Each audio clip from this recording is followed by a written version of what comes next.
5 মাস হলো আমরা শেষ স্বাধীন হয়েছি। আমরা বড়ই স্বাধীনতা প্রিয় জাতি, বারবার স্বাধীন হতে মনে চায়। 1947 সালে একবার হলাম। কয়দিন যেতে না যেতেই আমাদের মনে হলো আমাদের উপর বৈষম্য হচ্ছে, আমরা অন্যায়ের শিকার হচ্ছি।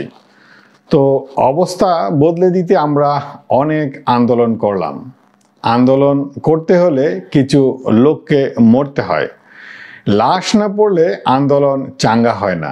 1971 সালে মুক্তিযুদ্ধ ও অনেক রক্তের বিনিময়ে আবার স্বাধীন হলাম। পরে দেখা গেল জাতির পিতা পাল্টানো ছাড়া আমরা আর কোনো কিছুই বদলাতে পারিনি। একটা জাতি থাকলে তার একটা পিতা থাকতে হয়, এই বিশ্বাস আমাদের মজ্জায় এখনো মিশে আছে।